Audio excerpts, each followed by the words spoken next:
My dear viewers, welcome to my class. I have already started teaching you or explaining you the way in which a question paper is set for the recruitment of constable examinations both in Andhra Pradesh and also in Telangana states. Here I have taken into consideration the question paper that was given in 2018, and I have already explained you 9 questions in it. Now I am going to explain you questions from 10th onwards. 9th question was given on direct and indirect speech. If you observe, the 10th question is also given on direct and indirect speech. Here, the examiner wants to know our knowledge in direct and indirect speech. Let us see. The following sentence is in direct speech. Choose the correct option which expresses the same sentence in indirect speech. అంటే direct స్పీచ్లో ఒక sentence ఇచ్చారండి. అంటే direct speech is nothing but presenting the actual words of the speaker.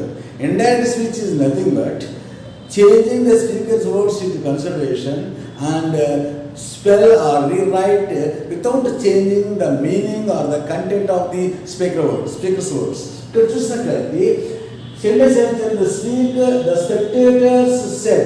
Spectators means who are witnessing the match or something. Bro, this is the interjection. Well played, Sachin. Like that, this is what is to be changed into indirect speech. Here, 4 options are given. The first option is the spectators called Sachin bro because he played well. And actually, the original answer is this is an exclamation.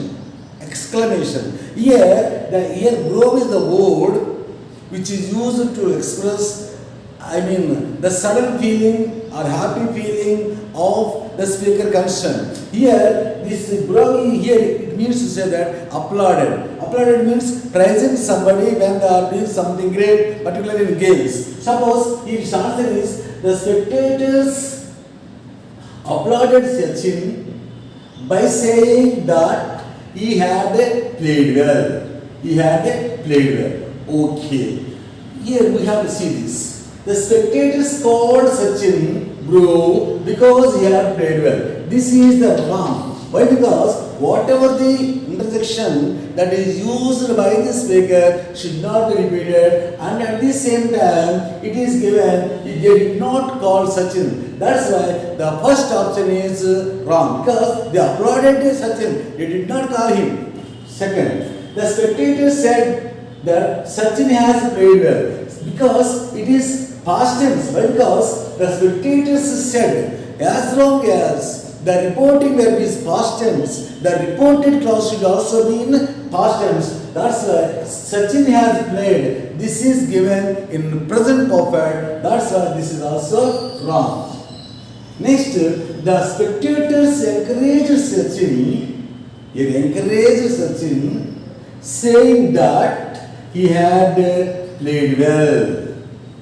Here you know that the spectators encouraged Sachin, saying that he had played well. But here the word bro is forgotten. Here this is nothing but the word which is used to express the praising of somebody. That's why this is also wrong. Here the spectators applauded, means praised Sachin, saying that he had played well. This one is the right answer. So, whenever the options are given to you, you have to follow dissection method. And whatever are wrong, that are to be set aside. Generally, these two may confuse you. Here, spectators encouraged Sachin, saying that he had played, but the spectators applauded Sachin. Here, praised. Why do you use this? Because they use the word brave. This is the word which is used to applaud somebody. That's why the 4th option is the right answer. Understood? The question number 11. I have already completed 10th one. ఇవాళ తర్వాత దీనిలోనే 11th question చూసినట్లయితే here some scrambled sentences are given. Scrambled sentences అంటే first sentence S1 ఇచ్చారు, last sentence S6 ఇచ్చారు, మధ్యలో 1, 2, 3, 4 sentence ఇచ్చారు. వారు అడిగింది ఏంటంటే in the following question there are 6 sentences of a paragraph mark S1, S6 అంటే ఫస్ట్ 1 ఇచ్చారండి, నెక్స్ట్ S6 ఇచ్చారు, PQRS అని వీటికి పేర్లు పెట్టారు. The position of S1 and S6 are fixed. అంటే S1 సెంటెన్స్ 1 S6 అనేది వాళ్ళు ఇచ్చేసారు. ఇంకా మన PQRS అనేది ఇవ్వడం జరిగింది కానీ అవి ఆర్డర్లో లేవని చెప్తున్నాడు. ఆ PQRS అనేది ఏ ఆర్డర్లో ఉంటే మనకు మీనింగ్ఫుల్గా ఉంటుందని చెప్పడం కోసం. అయితే ఇక్కడ 6 are fixed. You are required to choose the most logical sequence. ఇక్కడ కొన్ని సీక్వెన్స్ ఇచ్చారు. QPRS, QSPR, PSRQ, SPQR ఇవ్వడం జరిగింది.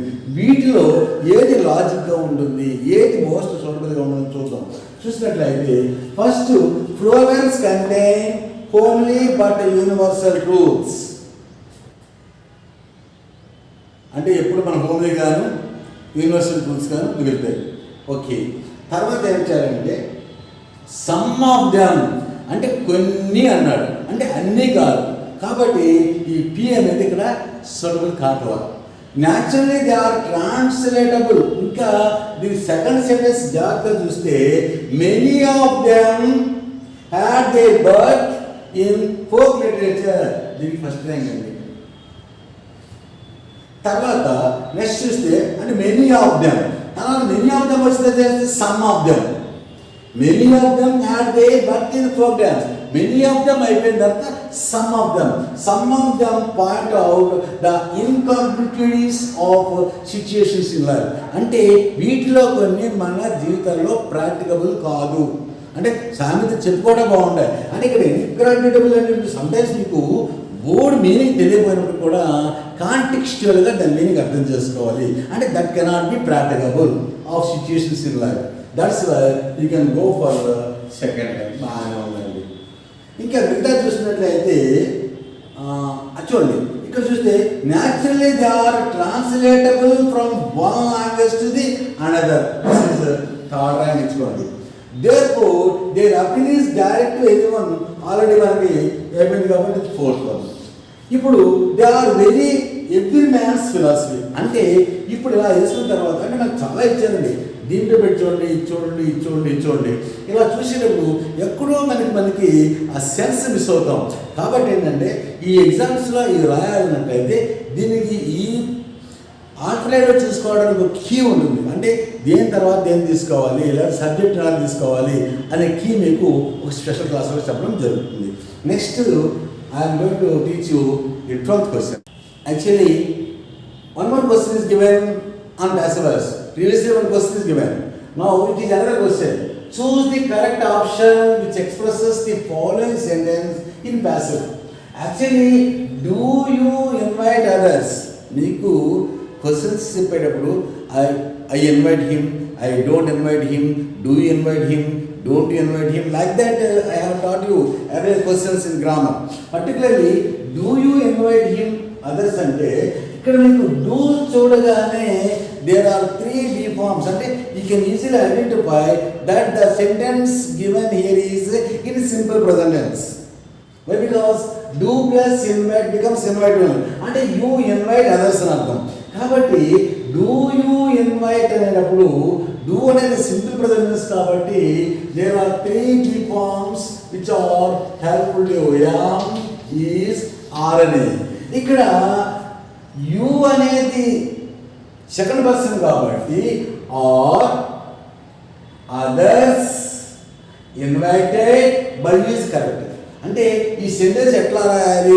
సపోజ్ మనకి ఏంటంటే I invite others, others are invited by me, I don't invite others, the others are not invited by me, who do invite, who are invited by you, do you invite others, are others invited by you, don't you invite others, are others invited by you అని మనం 5 sentences నేర్చుకుంటాం తర్వాత. అంటే examination ప్రస్తుతానికి ఇలా ఉంటుందని చెప్పడం కోసం. అంటే డూ యూ ఇన్వైట్ అదర్స్ అన్నప్పుడు are others invited by you అంటే ఇక్కడ డూ చూడగానే simple present tense, do plus invite అవుతుంది. ఓకే, ఇక్కడ సబ్జెక్ట్ ఏంటంటే యూ అండి, ఈ సబ్జెక్ట్ అవుతుంది ఆబ్జెక్ట్ అవుతుంది. ఇక్కడ అదర్స్ అంటే are others invited by you or others invited by you. This is the right answer.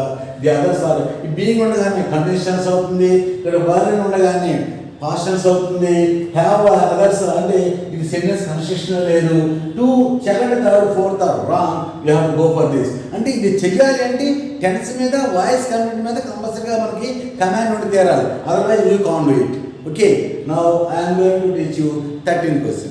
Here now I am going to explain you the 13th question. It is also scrambled.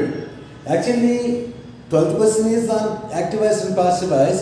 11th question was also like this. Now this is also on scrambled sentences. Study because you have to do as you have to done in the case of 11th question. You see, in the following question there are 6 sentences of paragraph marked S1 means sentence 1, S6 means sentence 6, and there are 4 sentences in between these two which are marked PQRS. The position of S1 and S6 are fixed. You are required to choose the most logical sequence of the sentences that form a paragraph. దీనికి కూడా అంతేనండి. ఏంటంటే first sentence last sentence ఇచ్చారు. ఈ మిగతాలో ఏం చేశారంటే మనకి 4 options ఇచ్చారు. వాటి చేయండి PQRS, PQSR, RPQ అని చెప్పి వాళ్ళు 3 ఇచ్చారు. కాబట్టి దిస్ షుడ్ బి డిలీటెడ్. తర్వాత 4th వన్ అంటే SQRP ఇచ్చారు. ఇవన్నీ ఒకసారి 2 సార్లు స్టడీ చేసిన తర్వాత మనం చాలా జాగ్రత్తగా ఆలోచించినట్లయితే there are divergent theories of education. Divergent means different theories of education ఉన్నాయని. తర్వాత ఏమంటాం, ఇసి ద ఫస్ట్ కన్సిడర్స్ అంటే అన్ని ఉన్నాయి, దాంట్లో మొట్టమొదటిది అని దేనికి వస్తున్నాం, ఎస్కి వచ్చాం. అంటే considers that sole purpose of education is to provide opportunities for growth.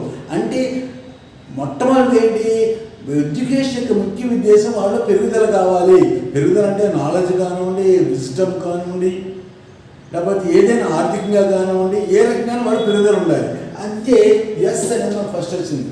అంటే ఎస్తో బిగిన్ ఏమున్నాయి, PPRP 4th వన్ రైట్ అవుతుంది, చూసుకోండి ఒకసారి.